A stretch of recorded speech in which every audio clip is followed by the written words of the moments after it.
start this. Okay, yeah.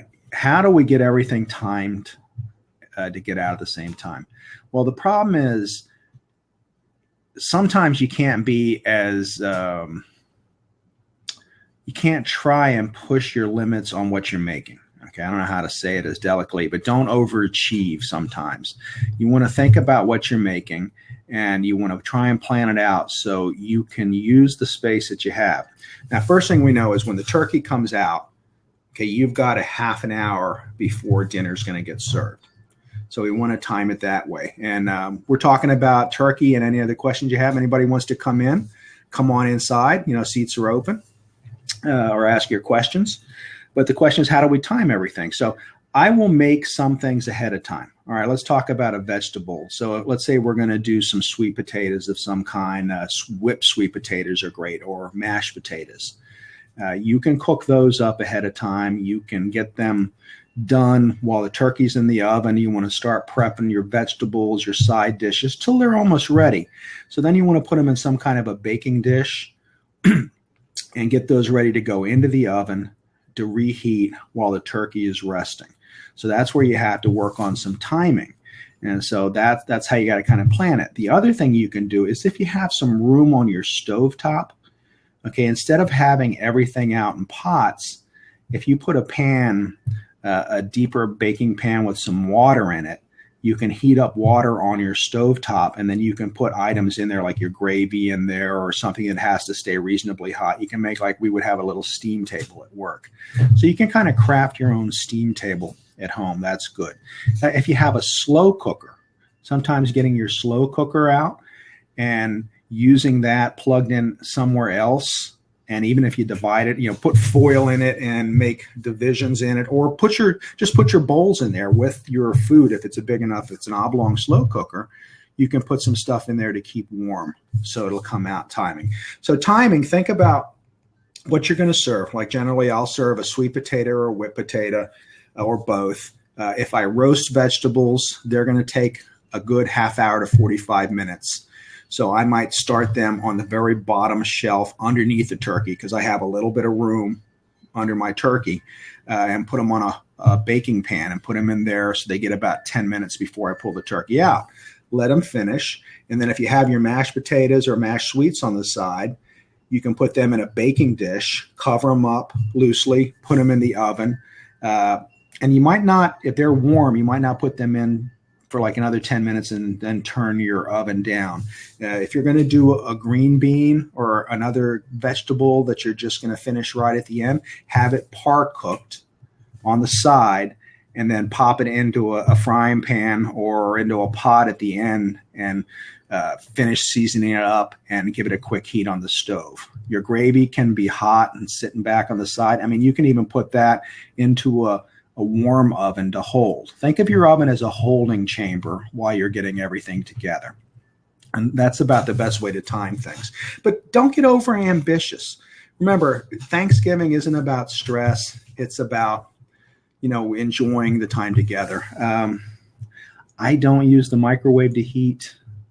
I really only use my microwave to heat coffee, to melt butter. You know, that's kind of, I don't want to put too much in a microwave because of what it does to food. It's just not what I like in terms of cooking. So, you know, I want to plan a little bit better, but think about what you can put in the oven, you know, what you can almost like halfway cook or cook through and then pop them, wrap them, put them in the oven. So then at the end, you're pulling out baking dishes and putting them into your serving dishes and then taking them to the table all at one time. So, yeah, if you have any other questions or if someone wants to come in, please come on in. I have seats open. Rolls go last. That's right. And if you're going to warm up your rolls, you know, you can always pop them in pretty much just before while you're taking the turkey and everything else to the table. Just give them a quick warm and they're good.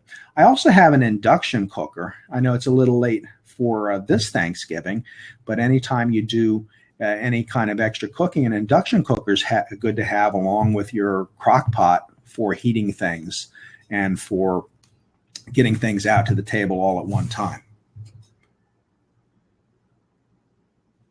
I'm going to take a break there. I was talking too much. Seriously, if anyone would like to come in, come on in. Seats are open. Ask your questions. Anybody else have a question about Thanksgiving dinner? You saw me make a variety of things over the last couple of weeks. Today, we roasted a turkey. Yesterday, we brined the turkey. I carved the turkey. Could you give the exact ingredients for your pie crust recipe? I had everything pre-measured. Well, actually, I do have it on my blog, and that's askchefdennis.com. You can get a pie crust recipe. I also did buy, you can find it on the blog. I will try and find it and send it to you then. Send me a tweet and I will do that, because I have a couple different pie crust recipes. But it's basically, and I don't know the exact amounts, it's cold butter cut into cubes, flour, a little bit of salt, and some sugar, depending on what kind of a sweet crust you're making or not. That's good. Any questions about what we're doing for Thanksgiving?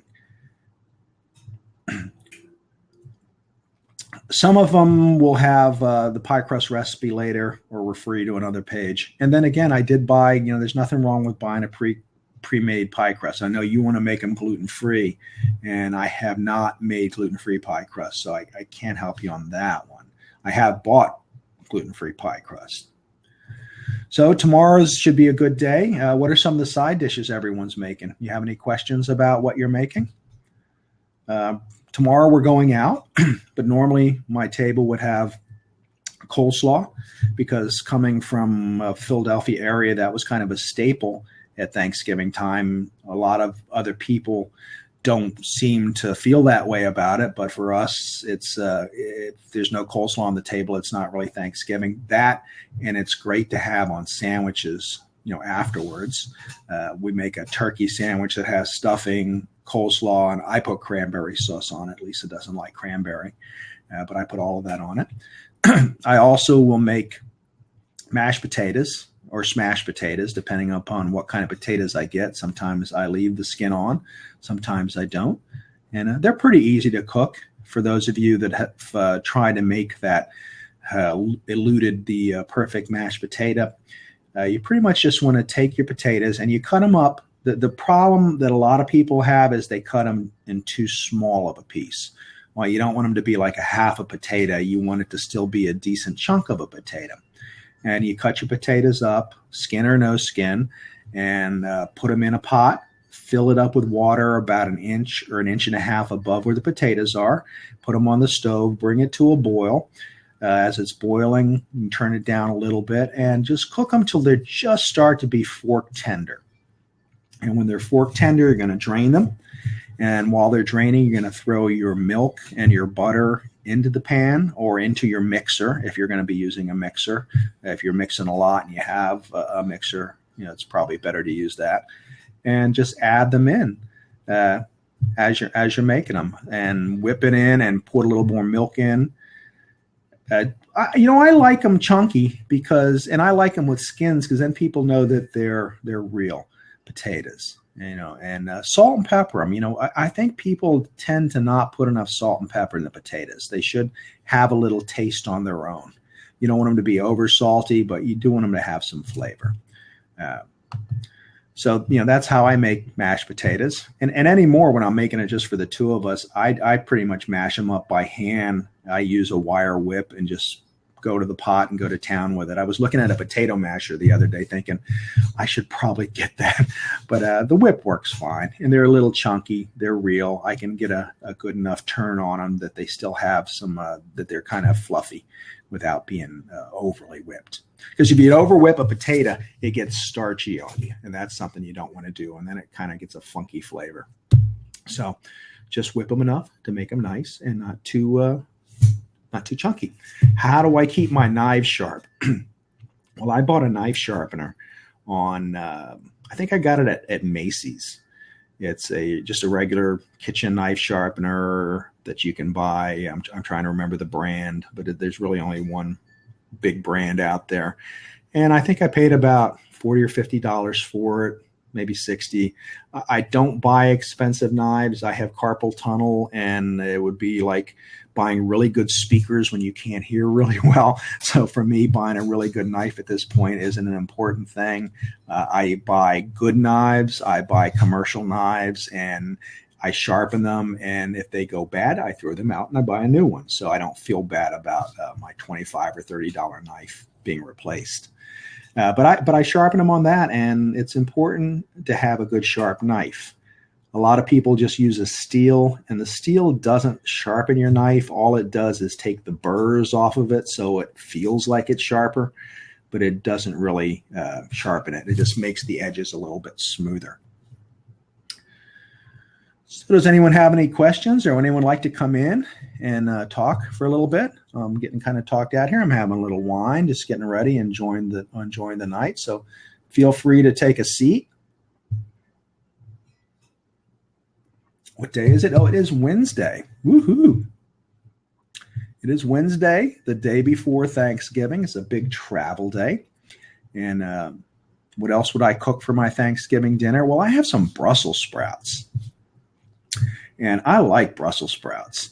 And for my Brussels sprouts, depending on how big they are, I might cook them whole, or I might cut them in half. And there's a couple ways to cook Brussels sprouts.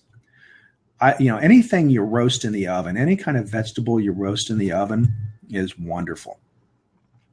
Olive oil, salt, pepper, sea salt and pepper in the oven, maybe a couple cloves of garlic with your vegetables, and let them roast and get nice caramelized, in a hot oven, maybe 350 to 400 degrees, nice caramelized flavor.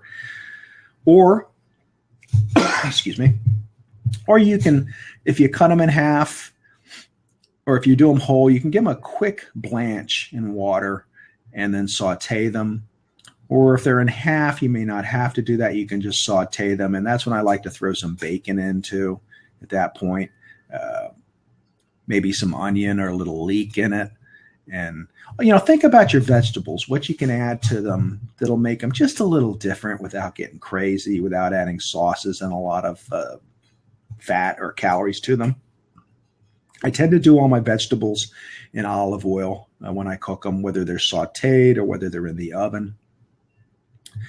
Leave the butter off. The oil is a little bit better for you. Not that, I do use butter. I don't think there's anything terrible with it. Hey, Susan, come on in if you're there. You want to stop in and say hello, tell me how you're doing, or if you're just listening. But olive oil is a good way to cook vegetables. So Brussels sprouts, I have them. I may just roast them. I think I'm going to roast them because we're going to have our sit down here Friday. So we'll have mashed potatoes, the Brussels sprouts. Someone was asking me what to do with green beans that's a little different, other than almonds or making the green bean casserole. And I like green beans. I like to par cook them a little bit, boil them, and then saute them with with just salt and pepper and olive oil again. And then when you're finished, I'll have toasted some pine nuts. Pine nuts are wonderful. You put them in a pan and a hot pan and let them toast a little bit. You'll start to smell the nuts roasting a little. Take them off. And then when you're going to serve, sprinkle some roasted pine nuts on them. You can take a zester and zest a little bit of orange or lemon on them. Other good thing to use is maybe if you want to caramelize up some leeks and mix those in. And I wouldn't necessarily cook them together and toss them, but you want to think about a presentation when you're serving. And when you put them in your serving tray, because you can make all these garnishes up ahead of time. Have some chopped parsley, have some chopped mint, have some chopped basil if you think it's appropriate, or some sage or some fresh vegetables. Have little bowls of these set up. Have some salt and pepper out ready to use. So have all these little garnishes set up for when you're ready to start serving. You don't have to do it. You can Get them all ready ahead of time. You can put them in your refrigerator if they're cold. Parsley and all that stuff will hold chop for at least a day. And the zest from an orange or zest from a lemon or zest from a lime, and have them set up. And then when you go to serve your different vegetables, you can like sprinkle some of these on top of them when you're taking them to the table. Caramelize your leeks. You want to get those probably right before the last half hour or so. That's something you couldn't do too far ahead of time. But if you want to candy some walnuts or pecans, very simple. We're going to start with a little butter, some brown sugar in a pan, and just toast your walnuts or pecans in there with them. Put a little cinnamon or a little chili powder in them if you want to kick up the nuts a little bit. And, that way you can have those ready and then on the side to dress up something that you're doing. And do you prepare zest in advance and freeze it? No, I don't freeze it, because once you freeze it, it's going to break down, get soft and ugly.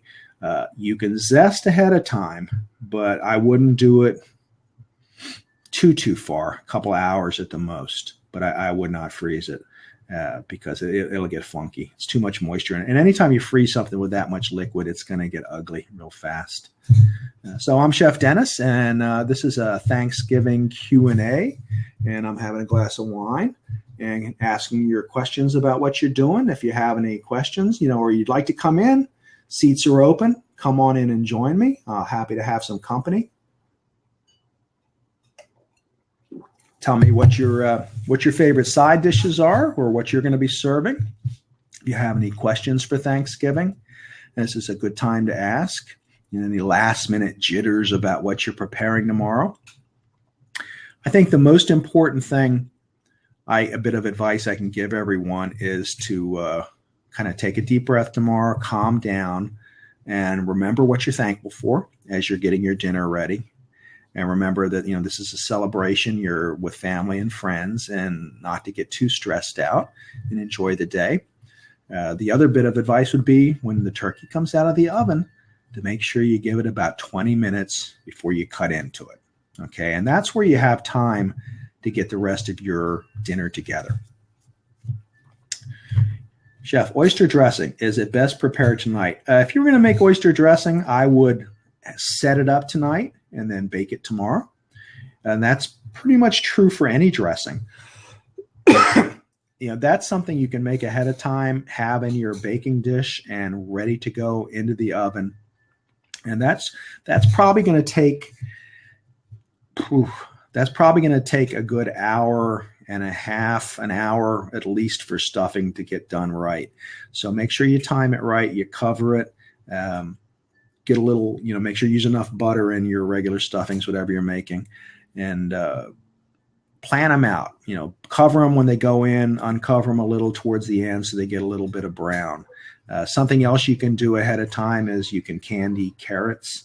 Don't overcook them, or don't cook them all the way and then finish them in the oven. Let them sit in there and get a little caramelized in the oven. Baked sweet potatoes are always wonderful. And it's something really simple too. You can cook up some sweet potatoes just like you would regular potatoes, regular baked potatoes. And then don't serve a whole one. It's a lot for people to eat, but cut them in half or cut them in quarters and let someone have like a quarter of a baked sweet potato. Finally got on. Hey, Susan, come on in if you want. We're just talking about her. I'm just talking away. There she is. Good to see you. Have you ever made Morton Thompsons turkey? No, but I've heard about it. Have you made that before? I have heard about his turkey, and I heard it is like legendary, but I have not made it. This is my first year dry brining a turkey, and I was ecstatic over how it came out. It was really, really good. And that was with just 1 day dry brine. Dry brine is supposed to take, at least 2 days, preferably 3 days. But I only got 1 day out of it. I don't know what's going on, Susan. I'm going to back you out and make you a co-host and see if we can get you back in here again. Let's make you a co-host. There you go. All right, you're a co-host now, so you should be able to come back in. Think of a deep fried turkey. Well, I've had not had deep fried turkeys. I have seen deep fried turkeys, and I know they have a new fryer now that doesn't take hardly any oil at all. So I have not tried that, but I know a lot of people swear on them. I swear about them. And yes, with some success. The person's oven I use required lots of cleaning. Hey there. Hi. Do I look a little different? You do. I do. I cut off all my my platinum hair. You look younger. I went natural. Well, it's good. Yeah, I was wondering who stole Susan's computer. I thought maybe your daughter was there. Well, it could have kind of thought you were a daughter there for a minute. You look younger. Thank you. Yeah, good. That's good. So I'm in the middle of a little break. I'm pacing myself. Okay. Which is a good thing to do. You know, otherwise, you know what? I feel like if you look at the forest, you know, you can get overwhelmed, you know, with everything that has to be done. Absolutely. So I'm trying to look at the trees. Yeah, and you're in a good spot to look at the trees because you have quite a nice view from your home. Yes, and now it's all lights and everything else. So my stock is simmering away. Okay. I have my my bones on the stove from deboning the turkey. That went very well. I was pleased. I didn't cut anything that I needed off. It worked really well. The turkey was really good with the dry brine. It looked great. Oh my God, it was really tasty. I was surprised because it's my first dry brine. So yeah, I mean, me too. I dry brined it and you know, put it upside down. And for those of you who didn't know that, that's what you know, you recommended today, I think, to put it upside down. And I've never done it before, so I look forward to doing that. Now, the only thing I had happen was, although the skin didn't tear when I was putting the butter under it, I think now the dry brine will make the skin less pliable. So I did get 2 tears in the breast skin, I think, when I turned it over. Oh, okay. Just so you know that. Before you roast it, I don't know if you have any cheesecloth in the house. I think I do. But if you soak the cheesecloth in butter and put it under it, so when you turn it, might keep your skin intact. But you know, I was wondering, and I missed the 5 o'clock, your 5 o'clock show. I was wondering, should I have put butter and things under the skin before I brined it? I did. I did it while I was, and you can still go in now and do it. I mean, you could have put some butter. The only place I put butter was on top of the breast, in between the skin for the breast and the turkey, because the thigh meat stays pretty good. It really doesn't get dried out, and it cooked a lot more evenly because I started it rear end up, bottom up, and it got the dark meat got to cook a little bit more being up than the breast would have. So I think it came out well that way. And that's, I've cooked them that way before, so that wasn't a surprise. But the dry brine, like I said, considering it was only one day, was really good. Yeah, mine will be just one day too. And then, you know what I did? I sous vide the boneless turkey breast. Mm-hmm. I sous vide it just before, and then you put it in an ice bath so it quickly gets cold, so it doesn't hang around in that yucky temperature, And then tomorrow I'll just put it in the sous vide bath to warm it up. And I'm not sure how I'll brown the skin. I could either saute it on a cast iron pan, or else I guess I could put it in the oven. Well, that would be a good one. A cast iron pan would be wonderful. You could, season it up with, whatever kind of flavors you want to have on it, or some sugar always helps because it caramelizes, little brown sugar with it. Or you can put it under the broiler, and just as long as you watch it, you're careful. But the cast iron pan might be the best way to go. Interesting. Okay. Yeah, just, And then you can flop it over on the other side to heat it up through. I mean, you can do both sides, and you can keep an eye on it. Again, might be the best way to go. And, Yeah, no, I was going to say people are worried about their turkey not being real hot. Well, turkey is one of those things that does not have to be steaming hot, and is actually better it's not really, really hot. But you want to have your gravy really, really hot. Okay, and that that you're always so right, because that's the last thing. I will not put the gravy on the table until everyone's seated. Yep. I'm that fanatic about it. It has to be hot. Yep. And here we have Robert B. just wants to know, what sous vide gadget do you use? I have the one I think it's called Anova, ANAOVA. I think it's about $150, and I use it a lot. Use it a lot, and I'm crazy about it. Yeah, you sous vide all kinds of things. I do. And so what others may not know is that I have a 17-pound regular turkey, plus I have this boneless breast as well, just because I didn't want a gigantic turkey, and I didn't want 2 turkeys, so I figured this is, white meat's always good for leftovers. Absolutely, because you can use it for sandwiches, you can use it for anything, and people tend to go for the white meat more with turkey and with chicken even, although I think there's more flavor in the dark meat. Hey, Jana, why don't you come in? Come on in. I see you plussing us there, or giving us props. I saw you change your name on Twitter, too. I saw that. I hope everything's right. Go get your headset. Sounds good. Anybody else wants to come in? Come on, pop in and ask some questions. We're just doing a quick Q&A. I'm having a glass of wine and relaxing. You don't see me drink very often. This is one of those. That's some big round glass. I know, isn't it? Whoa. That's so I can pretend I know what I'm doing and I can swirl. Yeah, right.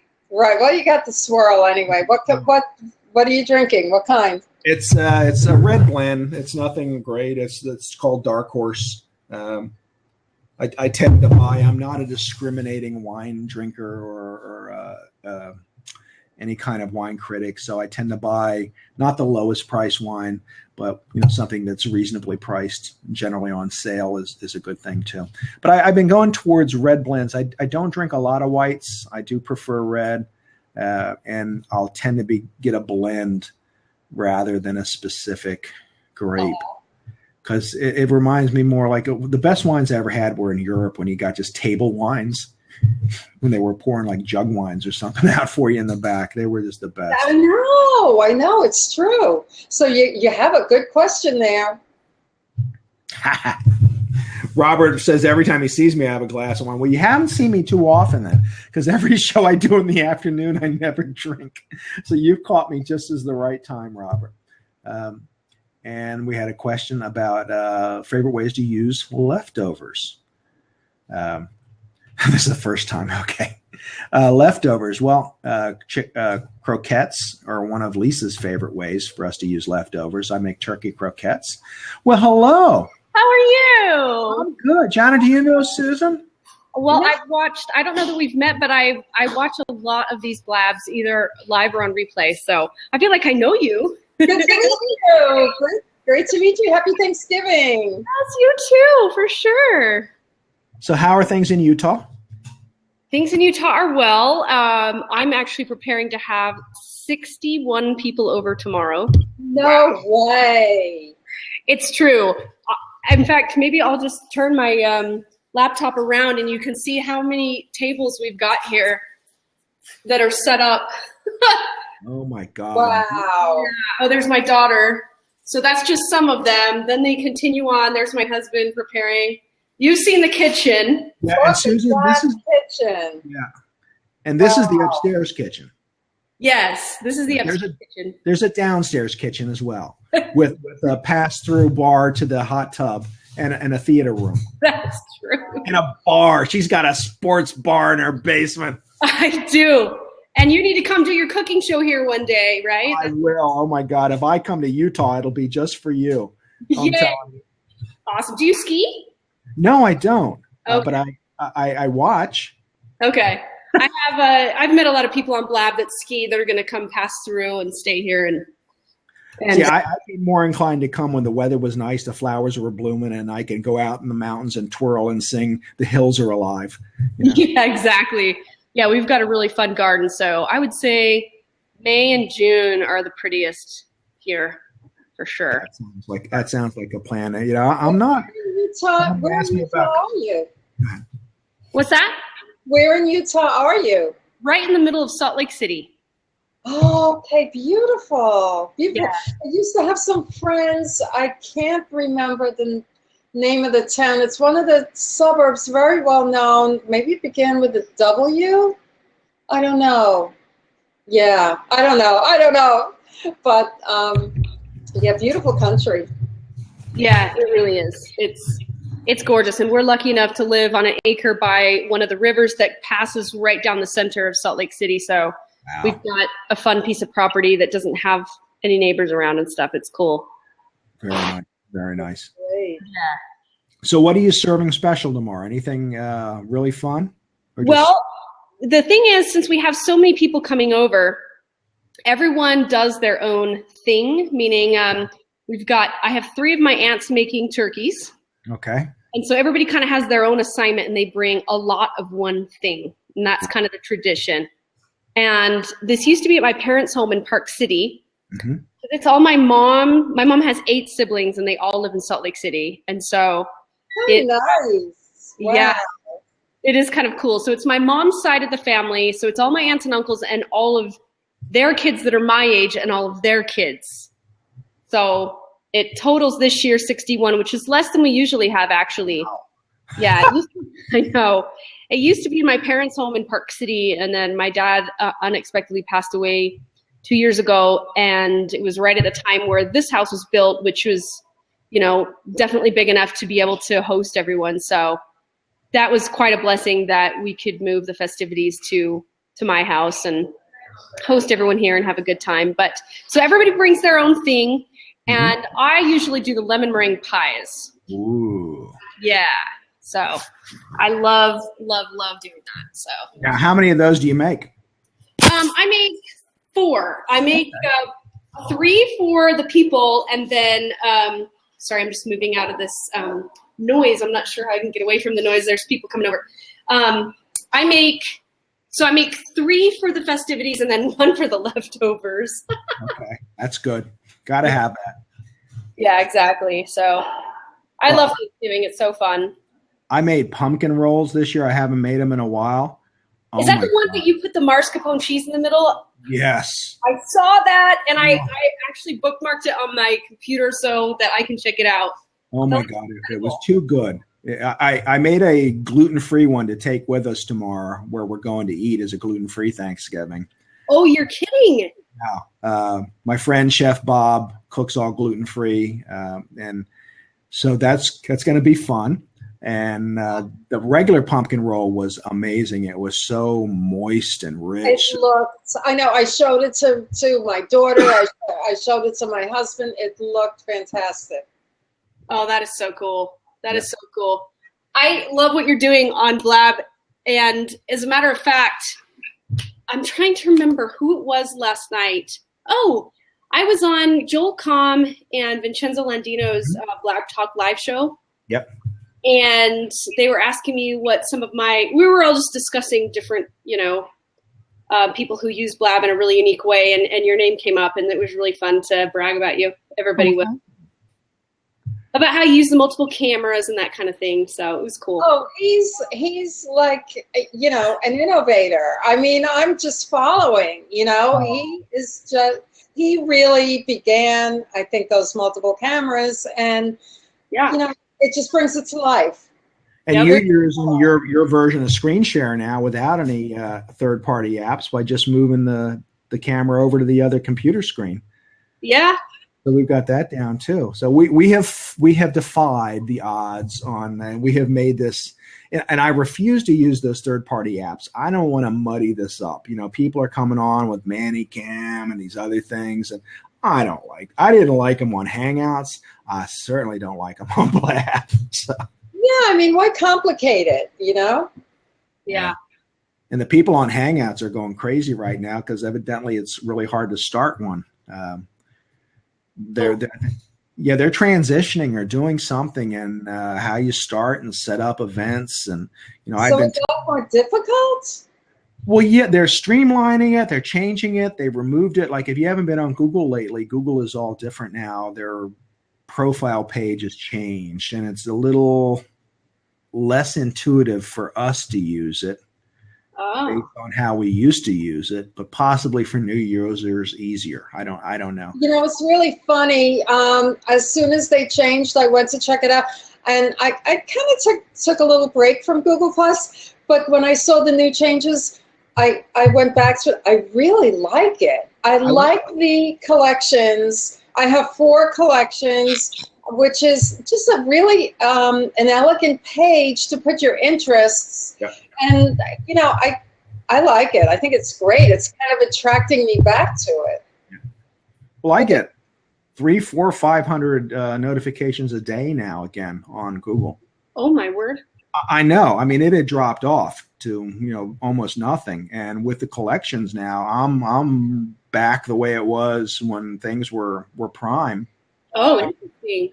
Yeah, I'm getting hundreds of followers a day, and people going back through my collections to all my old recipes. I'm getting action on recipes that are like a year and a half old.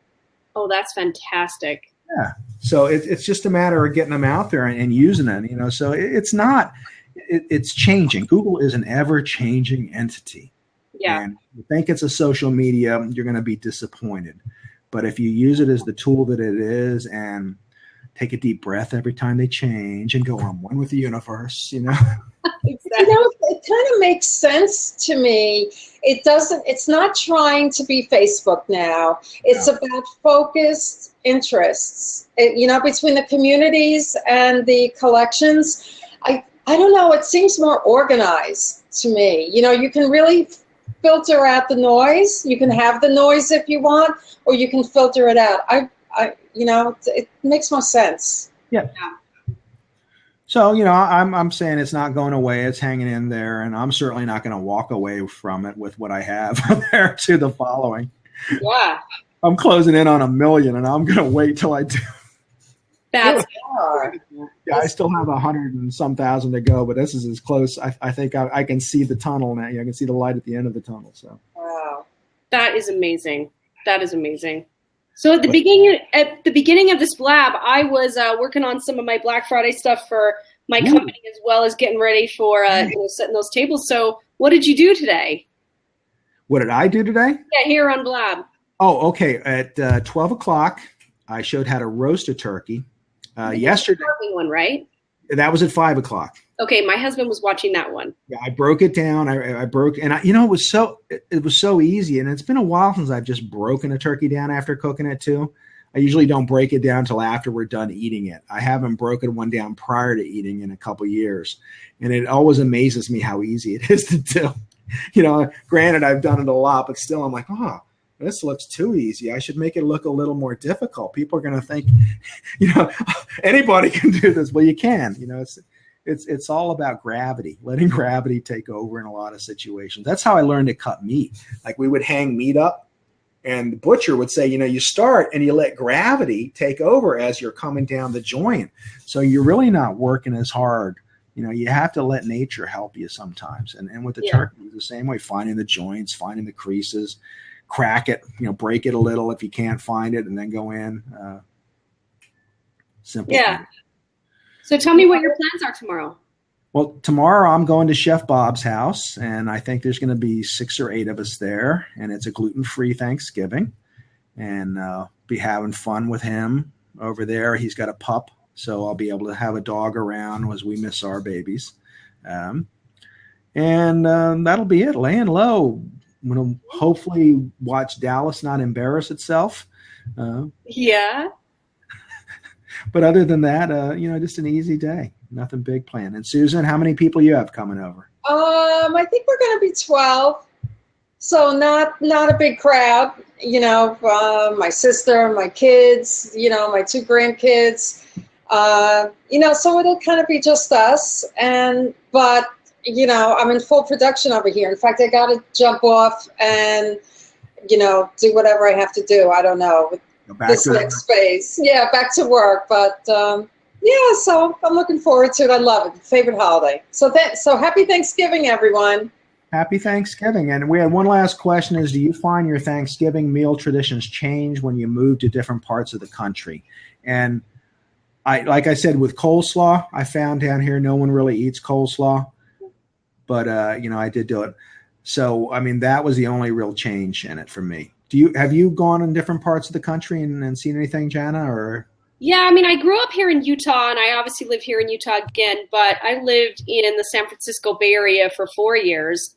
And I didn't really notice any change because either family would come visit us and I would cook only the Utah way that I knew. Yeah. And then,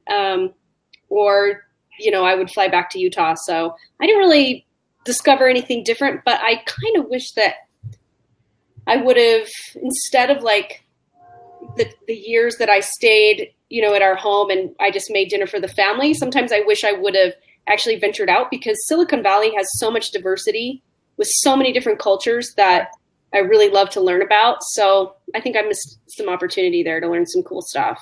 Well, I'm half Mexican. I don't know if you knew that or no. Yeah, and my wife is Polish, and we'd have her family over, and I always threatened to stuff the turkey with beans and rice.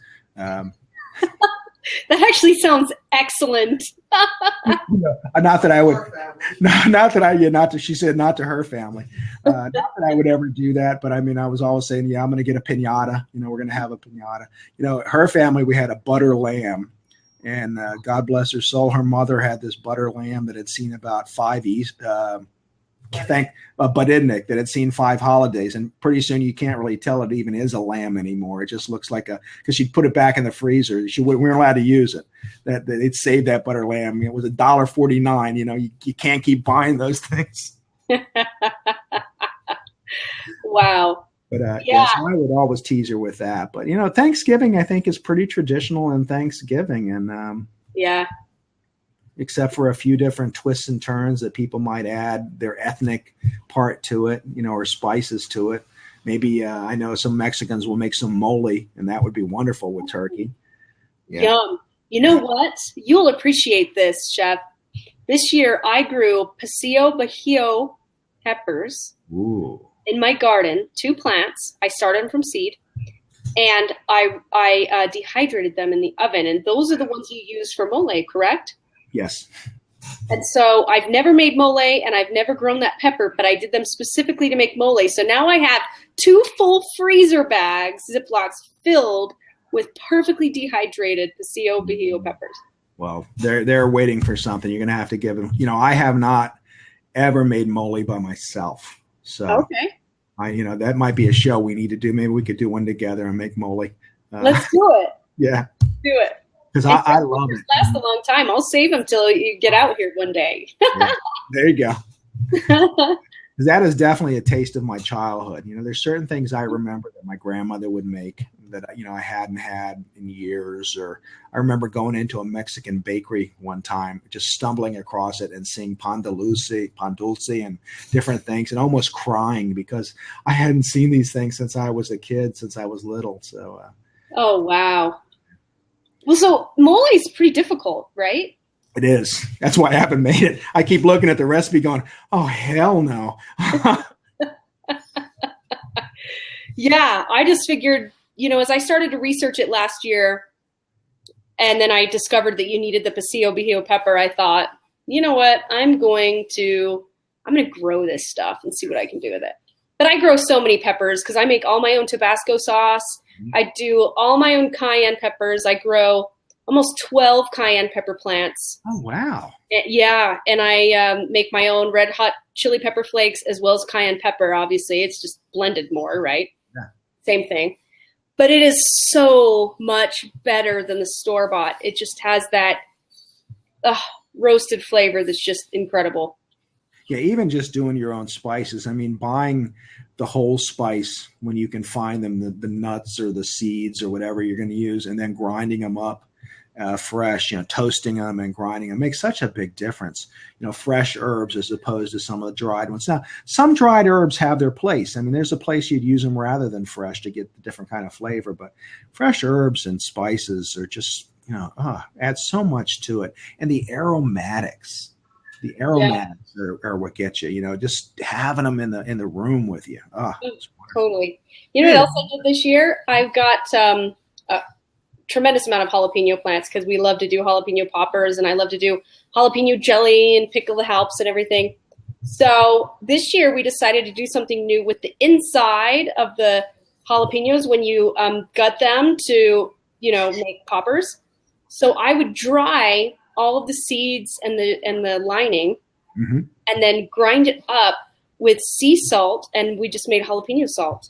Ooh. And I am telling you what, it is freaking delicious. I bet. It is just, the flavor it adds, just a subtle amount of heat, but then since they're homegrown jalapenos, you actually get like the pepper flavor. Oh my word. Have you used that salt for margaritas? No. That's the best idea I've ever heard. That's where my mind went right away. Oh my word. I am so happy you said that. There you go. I know. I do have, every now and then I do have a gem or two. That is a gem. That is a gem. Oh my word. I have my oldest son is 21, and he's really into cooking as well. And he's actually the one that said, Mom, let's dry this and see if we can make like a salt out of it. And so now he's really into the, which kind of sea salt we're using. It has to be the special one from France. Yeah. Anyway, so he's going to be really stoked at that suggestion. Ooh, cool. And then you want to try to smoke your salt sometimes. I have a Traeger. Okay. The Traeger grill. Because that'll add a little different kind of, it doesn't have to be the jalapeno, but you can try and smoke some for different flavors. And they're good on sweets. So if you get like a different kind of smoked salt, like where you see a salted caramel or something, so that's when it's really going to be pronounced when you have something like that. Yes. Oh my word. I can't wait. Now, you know what I made? I candied some cranberries. I don't do them that often, but have you ever candied cranberries? I have not. Well, it's easy. It just you make a simple syrup. It's just like equal parts of water and sugar, like a cup and a half of each. Yeah. Boil it down and then pour it over your cranberries. And I threw a couple pieces of orange in there, and you let them sit overnight. And then in the morning, you take them out, you put them on a wire rack and let them get a little dry, and then you roll them in sugar. Oh. And they are wonderful. Now you take that simple syrup. Now I made 2 batches with the same syrup. I'm going to take that syrup. I'm going to cook it down a little bit when I'm done with it, when the other batch is done. And then I'm going to use it for cocktails with cranberry flavored simple syrup. That sounds incredible. Yeah. That so, sounds incredible. You got to find uses for everything that, it's not wasteful, It's true. It's true. Even the baguettes, if they go a little bit bad, then breadcrumbs, that kind breadcrumbs or toast them and have toasted garlic bread pieces with them, or Melba toast. There we go. I was trying to think of that. It's all with something to do with stuff. I just did a post for, of all people, Hidden Valley, and they didn't want me to use their stuff. All they wanted me to do was a post on not wasting vegetables. It was Taste Not Waste is their campaign. Oh, that's very cool. So I had some vegetables that had seen better days, but they weren't dead. They weren't pretty anymore. So that was it. And that's all they wanted. I thought that was pretty cool. Not pushing their name out. They're not making you use their product. They just want to get across to people that just because they're not pretty doesn't mean they're bad. So. Absolutely. I love that. Yeah. That's right up my alley. I dig that. Yeah, I like that. That was pretty good. Yeah. So every now and then I get one of those. That's very cool. All right. Well, this has been great, but I guess we're done. It was so nice getting to spend some time with you. Absolutely. Happy Thanksgiving to you. Happy Thanksgiving. And I will make it out there one of these days, and we're going to definitely have some fun and party and enjoy that kitchen of yours, making some mole. Yes, we should. I would love that. All right. Happy Thanksgiving to you and everybody watching. Everyone. All right. Bye-bye. All right. Cheers. Cheers.